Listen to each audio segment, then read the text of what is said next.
Welcome, everybody. Dr. Kaneriya here, along with Dr. Marathe. We are excited to be present for our fourth weekly town hall.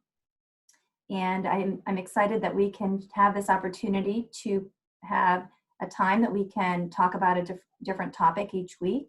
We are proud to have Joanna Pustelnik. Some of you may have met her or worked with her before. And I'm going to take a moment to read her CV, which is impeccable and outstanding. So Joanna is a registered dietitian. She's a diabetes educator, certified health coach. She's a personal trainer. She has a strong background in eating disorders, disordered and emotional eating, metabolic health, and chronic disease. She has a background in PCOS and fertility, sports nutrition, and mental health and nutrition, as well as digestive issues, morbid obesity, healthy aging, and of course, plant-based nutrition. Joanna received her master's in nutrition science from University of Cincinnati. She completed her dietetic training at Virginia Commonwealth University in Richmond. And she is, I think, just completed her intuitive eating certification as well. So she is constantly trying to better herself and provide the best for her clients. So she has graciously agreed to share her knowledge on nutrition and introduce us to intuitive eating and help us with thinking about nutrition, immunity in the time of this pandemic. Thank you so much, Joanna. Oh, you're muted. Okay, I'm over there. One second. Joanna, if you can unmute yourself. I'm so sorry, guys. No problem. No problem. Yeah, hi. I said it's wonderful to be here. Thank you, Dr. Kaneriya. Definitely excited to help out. I know it's a very strange time right now, and we could use all the extra support. So very happy to help. Excellent. Thank you. Thank you so much. So we're going to just start out by sharing some of the questions that our patients have generously sent in, and hope that you can help us answer these questions. So Dr. Marathe is going to start.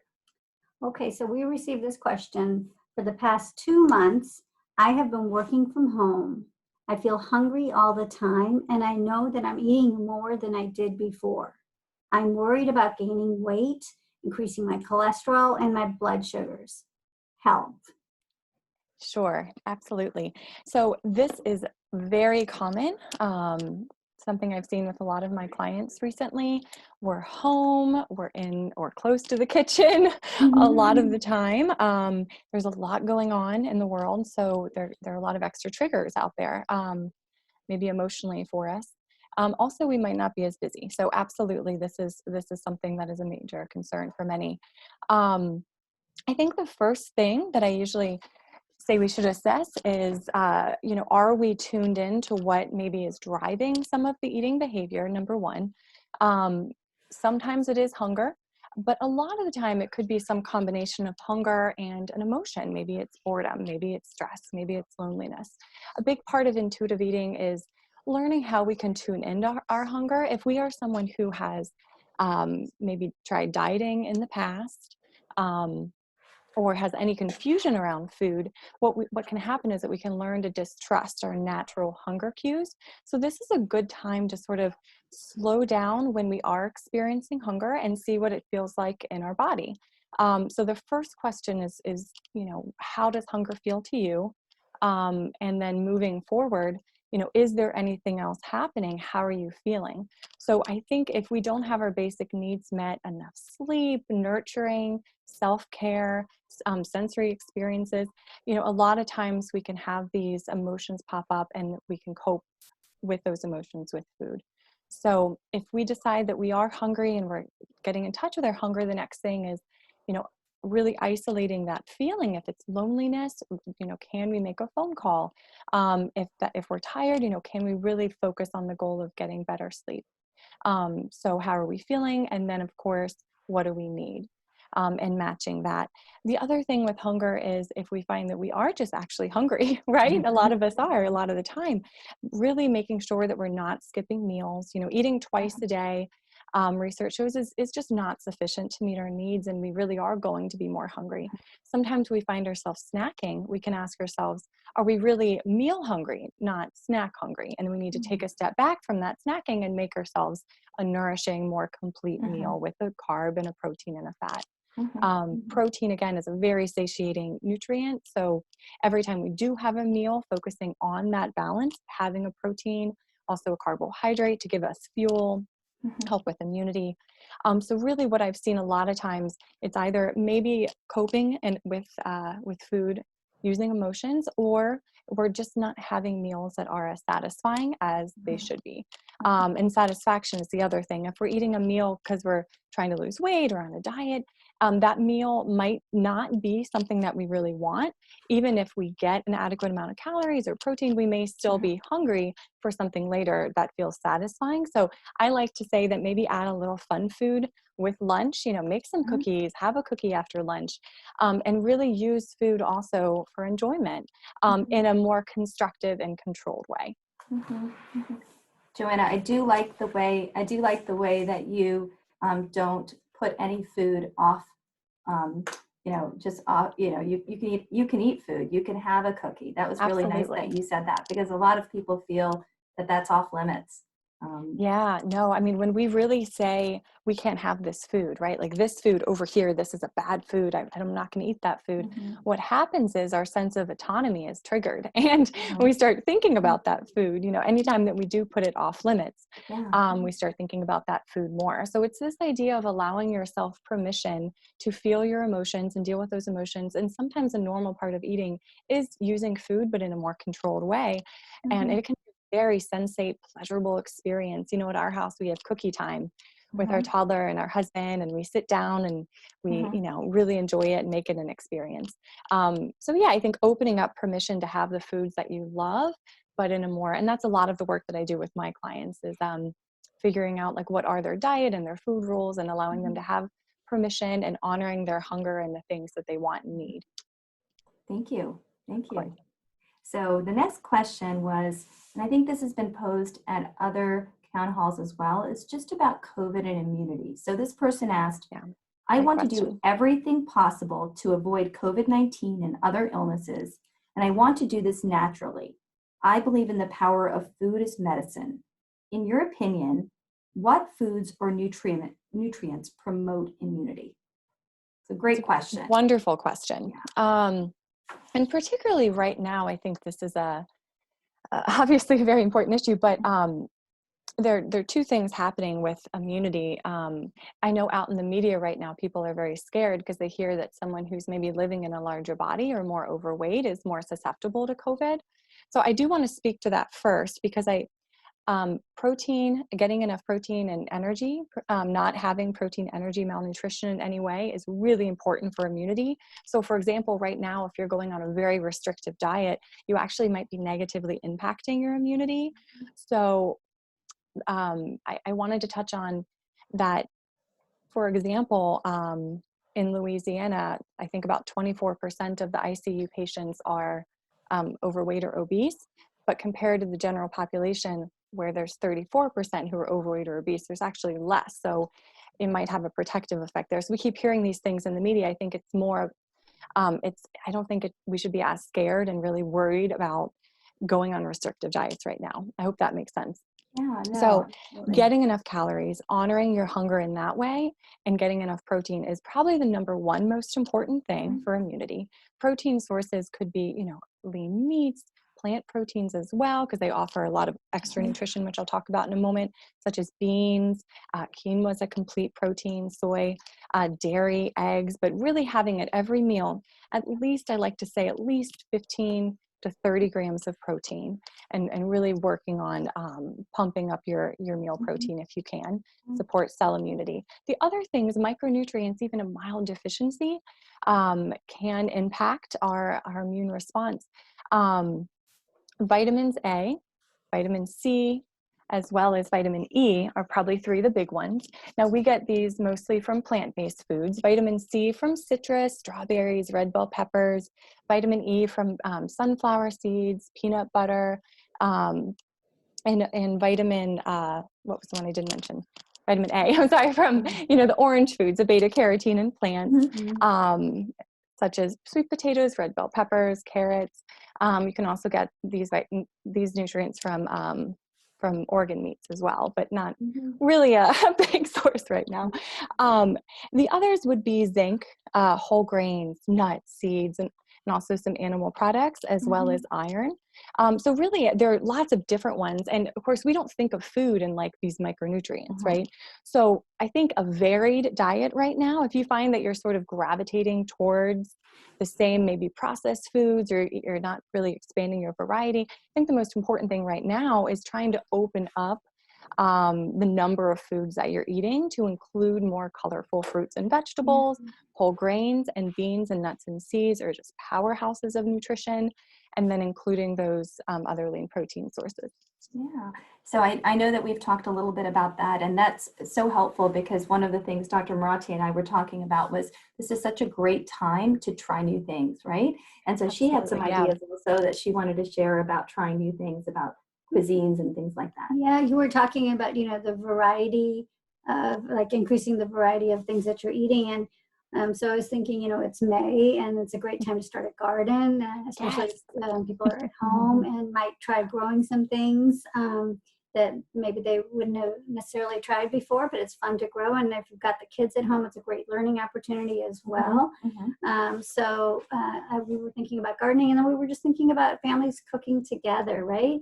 As an opportunity to connect, to learn something new, to try something new, and maybe, try recipes with the different cuisines, things like that. So I love that. I love that. There's so many wonderful recipes that you can get online these days, just with a couple quick keyword searches. There's also an app called Supercook, where if you only have like 3 things in your fridge, you can type them into the app, and it gives you recipes that might incorporate those 3. But no, I absolutely love that. I know we have been gardening more. We built a box in the backyard.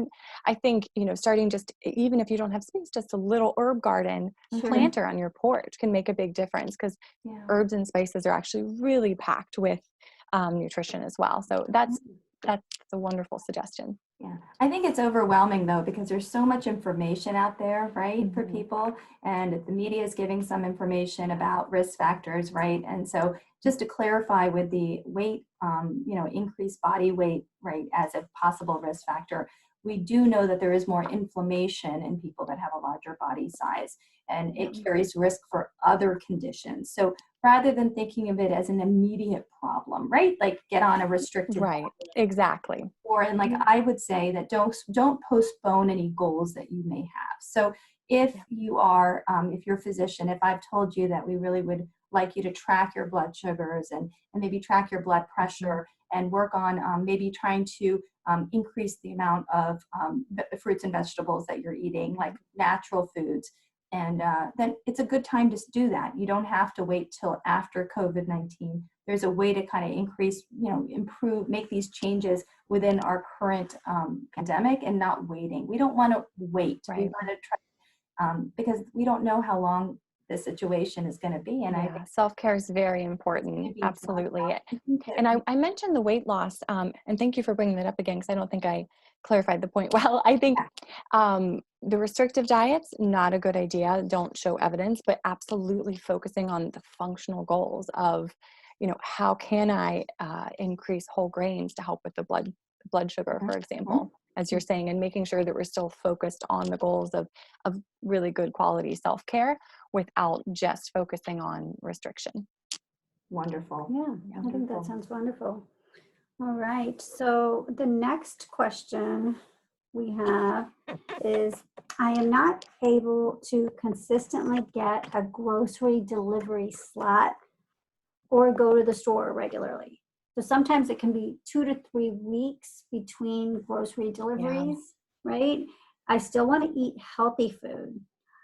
Are there any pantry or freezer foods that you could recommend that we should keep sort of in stock and at the ready? Absolutely. And this is a tough one right now. We've, in our household, we've also had this concern, very difficult right now. So so very healthy pantry staples.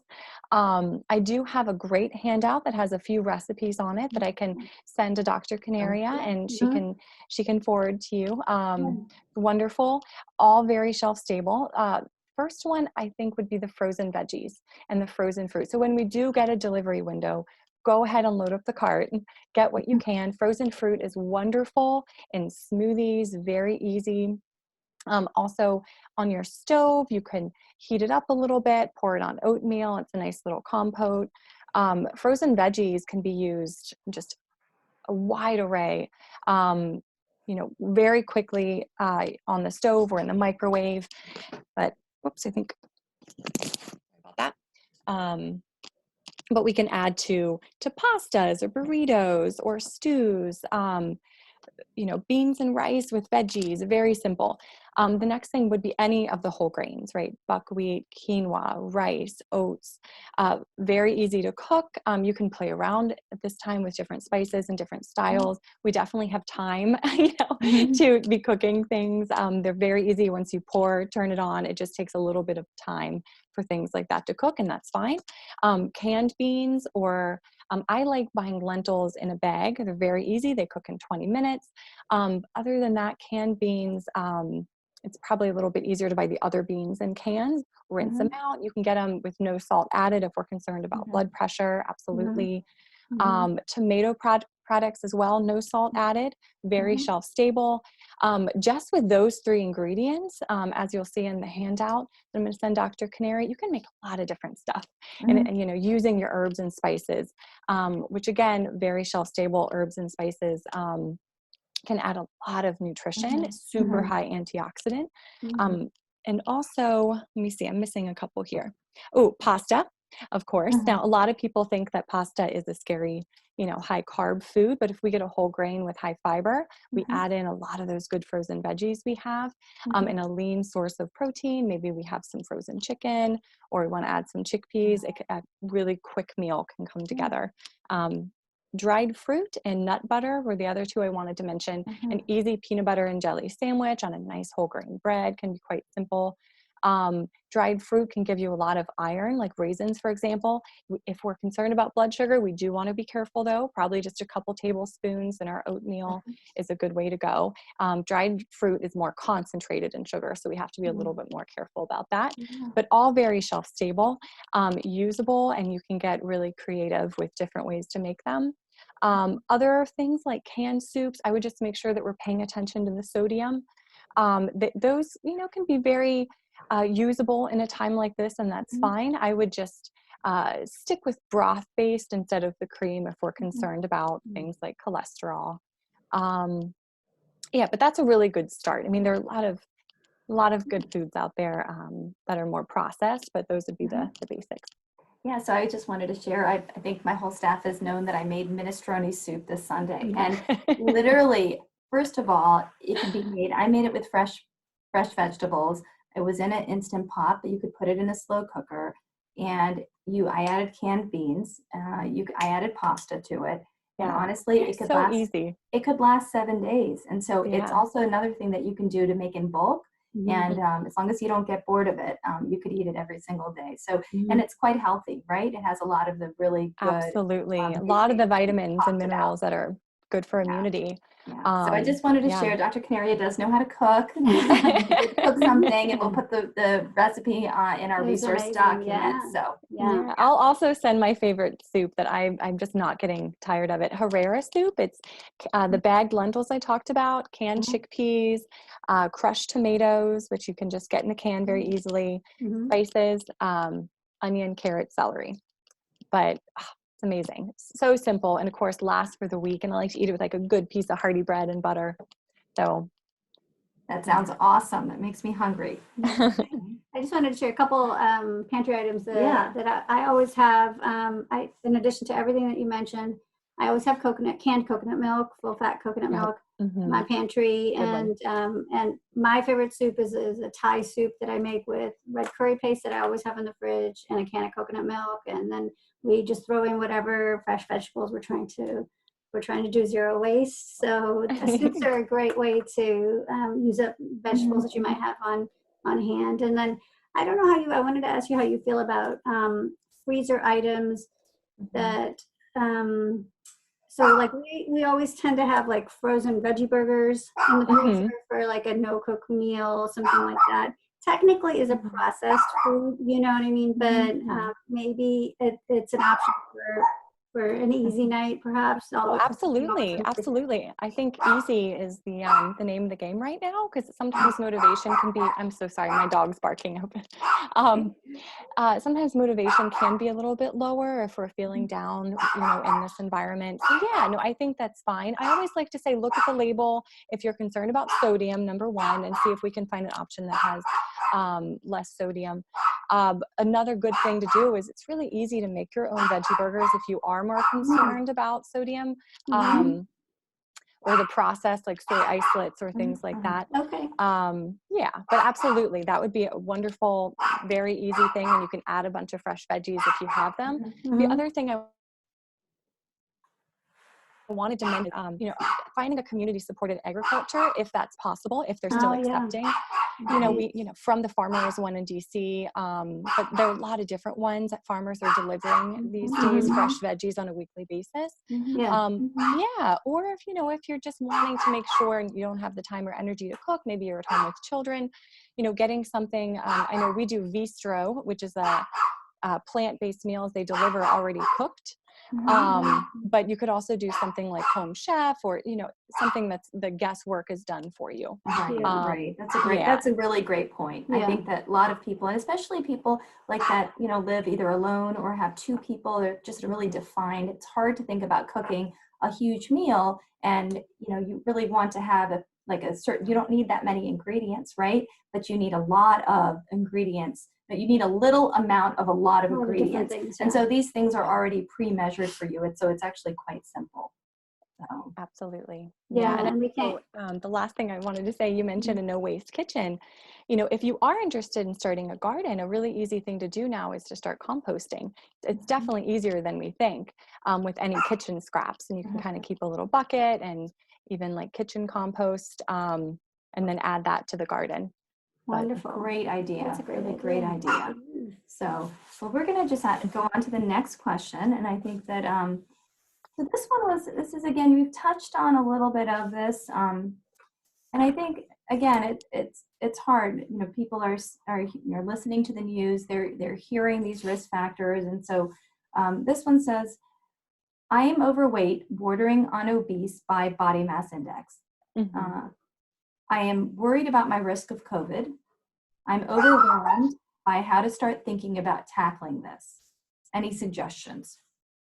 Sure. Yeah. So, as we were talking about before with the restriction, I am not a fan of diets. I'm a non-diet dietitian. So I think when we start Googling around and, thinking about trying the keto diet, it's probably time to take a step back and reanalyze. Yeah, absolutely. But it is a valid point. If we are concerned, maybe we have a couple risk factors, heart disease and weight, and that can definitely increase the risk. I think, again, the first place to start is, taking a look at what you're doing on a daily basis. How many times are you eating? When are you snacking? Writing down what you're doing is a good place to start so that you can see sort of where the pain points are, right? From there, we can assess, are we getting our basic needs met, as I mentioned before? Do we need more social time, reaching out to people, sleep? Do we need movement? So once we get our basic needs met, then that might really center around what we need with our food, right? So the second thing, are we eating breakfast, right? Are we getting up? Are we eating within an hour of waking up? Studies do show that does help control the hunger for the rest of the day. Are we getting enough protein at that meal? Are we including things that we've already discussed, like the fruits and vegetables? So again, I think the focus should be not on weight loss, but on the sort of the overall nourishing quality of the diet and movement. We can get a lot of benefit from, internally with the inflammation you mentioned, Dr. Kaneriya, without seeing any change on the scale. So I think just sort of having a positive attitude and reframing it away from like, I have these health concerns and I'm at higher risk, to what am I capable of actually doing here right now today. Absolutely. And it's a lot to unpackage. I'm here for support if you need it. And so Dr. Kaneriya and Dr. Marathe, but that's a big question. But I think small measurable goals to start figuring out, like, what is the biggest glaring issue, is a good place to start. I think you're right. Focusing on the process versus the end result, right? Like focusing on kind of just making sure that you're right. Like that socially, I mean, that's so well said, that there's no emotional kind of voids, right? That's another reason. Making sure you're active, making sure that your other health conditions are taken care of, and making sure that you have support, emotionally and physically, before you launch into kind of really digging deep and understanding what, is there a educational void, right? Is this a knowledge deficit too? Because there's a lot of knowledge out there that even we as physicians are struggling with our own like myths, right? Like we think that, let's say whether some people believe there's so much, and I think it's really hard to educate, because I think that there's other sources where people are getting their education. So it's really hard for us to kind of supersede that sometimes too. And by no means are we the be all end all with information. I think all of this is a moving target. But I mean, from my standpoint, what I always tell patients is, I think Dr. Marathe found this quote. I think it was eat food, mostly plants, and not that much, I think. And so I thought that was a really eat food, mostly plants, and not that much. So very simply said, and I think that when you eat food, you're just thinking about real food, just not eating processed food like the Twinkie that could survive, a nuclear holocaust. So I always think about that, right? Because I know when my kids were younger, they would always go to the pantry and find things like the Nutri-Grain bar, which is just ultimately not much, devoid of all nutritional value. And so just thinking about what you need, right? And what kind of foods are healthy foods. So. Yeah, Michael Pollan says if your grandmother wouldn't recognize it as a food, then you probably shouldn't eat it. So it's really funny. So well, thank you for that answer. I think that's a really good answer. Yeah, I just wanted to chime in. I really agree with what you said about taking like an assessment of what's going on. I think this is a great opportunity when people are at home, and some of the things that we were doing sort of somewhat mindlessly, now we can kind of tune into that, right? And maybe keep a journal, and not just a food journal, but a journal that encompasses what's happening with me when I find that I'm at 10 o'clock always, eating chips and watching TV. Maybe you didn't even realize you were doing that, but that's just become part of your routine. But when you write everything down and make, assessments and take notes on things, then things all of a sudden become clear when they're written on the page. So absolutely. Wonderful tool, journaling. And taking a joy assessment. Is there something that you could start in your day to increase your joy as well? It's definitely difficult for us right now, mental health wise. So, that's great. Taking stock. Yeah. Wonderful. So, and I think we have one more question. Are there any supplements from a medical or nutritional support standpoint that you routinely recommend to strengthen the immune system? Yeah, great question. I think we definitely live in a culture where we do tend to look at a pill first. I've even had clients say, I wish I could just take a pill with all my nutrients for the day so I don't have to think about what to eat. So I think the answer there would be, unless I work one-on-one with someone, I don't typically make blanketed recommendations, because supplements they're unregulated. They don't always have what they say, they advertise they have, unless they've gone through rigorous third-party workup. But in general, if we're not meeting our micronutrient needs for one reason or another in terms of access to food, sometimes a multivitamin can be helpful. Again, that's something I would definitely talk to Dr. Kaneriya about. In terms of immunity, though, I think it's food first here. Taking single nutrient supplements like a high-dose vitamin C or a vitamin E can be problematic in other areas. Pill form doesn't work in the body the same way that the nutrients do if we were to get them from our food. There's sort of a synergy with food that we don't get in pill form. So I wish there was a quick fix there, but unless you have a sort of a clinical deficiency in that nutrient, I wouldn't say run out and dose up on vitamin A, for example, which has been linked with increased Yeah. risk of lung cancer in smokers at high doses. So things like that are a concern.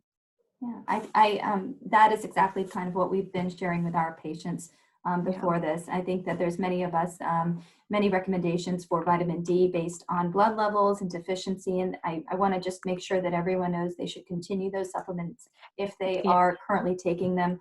There are patients that do take vitamin C at a dose of 500 milligrams daily. And if you are taking it and you're tolerating it, I don't think you need to stop these things. There is no harm if you are currently taking it.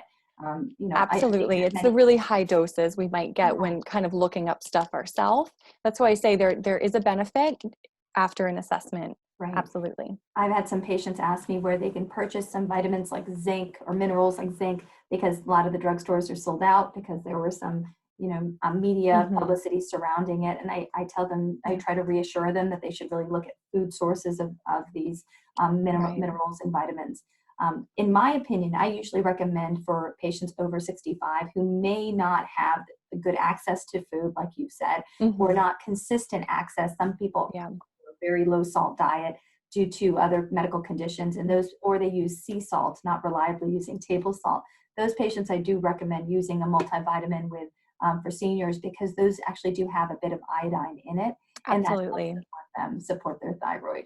So that's a great idea. And that's why I always say with the assessment is important. Also, things like B12 or B complex can be very beneficial at times. I mean, there's definitely good evidence for some supplement use, but again, I'm always cautious when I say everyone go out and take this. Yeah, very good. Absolutely. Very good. Yeah. Any other things that you wanted to share with us that you think it's important for our patients to know, whether sheltering in place during this pandemic or just in general about nutrition? Sure. So, I do think right now, everything that we discussed, but as well, I think experimentation, Dr. Marathe, as you mentioned, with new foods, I think taking this opportunity to create an experience, to maybe sit down at the table with really nice dinnerware and light some candles and try a fun new recipe, and sort of changing the everyday in that way around food and taking back some of that satisfaction with food. But again, I do think continuing your health goals is very, very important, because as you said, we don't know how long this is going to go on. But there are lots of things virtually that you can do for exercise, for example, that maybe you never thought of, like a dance party or yoga, or trying out a new workout app or something that's, see what you enjoy, try out different forms of movement in that way as well. If there's anything else I didn't mention, a lot we covered. But We did. Yeah. So I'm going to meditation as well. I'm going to ask a question, which we weren't going to ask, but I really would like to know your opinion. Because I do see on your website that you are plant-based. You support individuals in a plant-based lifestyle, I guess, or plant-based dietary pattern.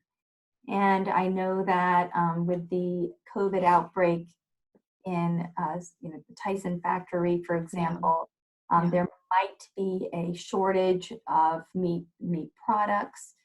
Do you encourage patients to try a plant-based lifestyle? I do. And so I'd like to hear that. I mean, because it's hard to tell patients not to do something. I always, in my point of view, I usually recommend adding foods rather than thinking about eliminating, because eliminating just feels like deprivation. Yeah. So, and that's actually what I focus on as well. So I don't focus on you should take this out of your diet. I focus on we should add this. And what I've seen, because I don't ever overtly tell someone, hey, do this, go plant-based, go, cut out meat. I think we all have our own unique relationship with our dietary pattern that we need to find, what is right for us. But so what I do encourage though is adding in the foods like fruits, vegetables, nuts, seeds, beans, whole grains, right? The plant foods that have a lot of things that meat doesn't have. fiber. No animal products have fiber, for example. They're more packed with the micronutrients we discussed affect immunity. So, and by the virtue of encouraging the addition of these foods, something amazing happens. People start feeling better. My clients start, healing their gut and what I call dysbiosis, right? A Western diet that's really high in meat actually creates gut bacteria that's higher in what we call the bad bacteria, right? That cause the inflammation peripherally and also neurologically, and lower in the good bacteria. And while our plant-based diet sort of evens that out. So by the virtue of adding in more plants, patients feel better in their gut. They report better mood. They typically feel better in terms of how their body feels in their clothes. They start having more energy. And just without my telling them to do so, they come back to me and they say, I've been eating less meat. Like, I just don't. But I think the important part isn't how much meat are we eating. The important part is how many plants are we eating. So when I say plant-based, it could be predominantly plant-based, where you're still eating all the butter and all the meat and all the seafood and all the cheese that you want, but just most of your diet crowds that out because it's plants. So I wanted to clear that up. It's, vegetarian and vegan are definitely terms that describe sort of a diet that's rigid by the virtue of what you can't have. Whereas if you say, hey, I'm predominantly plant-based, you can include some of whatever works for you. Now, the whole foods plant-based diet is something that is coined and that is, excludes a lot of the animal foods. I like to think of it as a spectrum, and you need to find what's right for you. Hey, if you can just add one vegetable next week, that's great, right? That's all we're asking. So it's really unique to what you want and what your body feels good eating. Wonderful. Thank you so much. Thank you. We really have enjoyed all this information. I feel like you've just touched the tip of your iceberg of what your knowledge base is. So, and I know it's hard Very to sweet of you to distill say. it. No, I can imagine it's very challenging to distill it down for a 30 to 45-minute discussion, just touching on different topics. And I just hope it was helpful. I hope it was helpful, and I'll definitely send along the healthiest sort of pantry foods because I think that's much needed right now. But thank you so much for having me. This has been fun.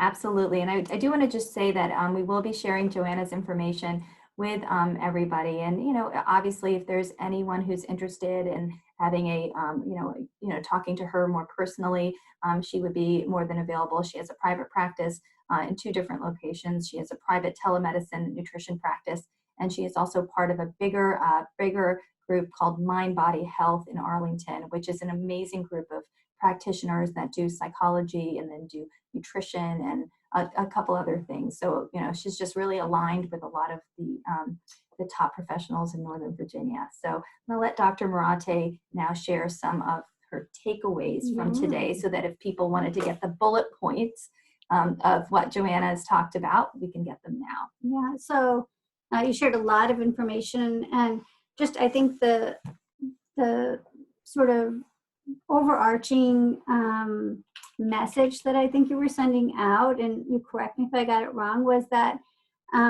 while we're at home during this time, might be a good time just to tune in to ourselves. Don't worry. To tune into our hunger, tune into our emotions, really assess how we're doing. And then this is not the time to make big drastic changes and embrace, a very restrictive diet, but maybe we can lean into a healthier way of eating, broadening our variety of fruits and vegetables and cuisines and things that we're bringing into our bodies, healthy food. And we had some questions about immunity, and you have mentioned movement, and I know you're a nutritionist, and we're not really talking about exercise, but exercise is one of the things that has come up, and I think we should highlight that exercise is a great way to boost your immunity, along with a good diet with a lot of variety of fruits and vegetables.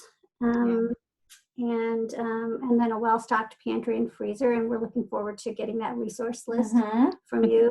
So any other takeaways that I didn't mention, please share with us. Sure. Yeah, I do just want to clarify with intuitive eating. I know we've mentioned that a couple times. The research behind rejecting the diet mentality and not going on those really big restrictive diets and becoming an intuitive eater by listening to your hunger and honoring your fullness.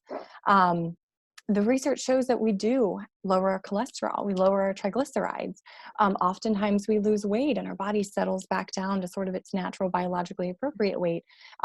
People that are intuitive eaters typically have a lower BMI, higher self-worth, higher self-regard, and just feel better because they're not using up a lot of their headspace trying to control their intake, right? They're just honoring their body. So a lot of those things do happen naturally. So. Thank you so much. Now, I just wanted to say one more thing that there have been a few questions that have been posed to us regarding not nutrition related topics such as COVID.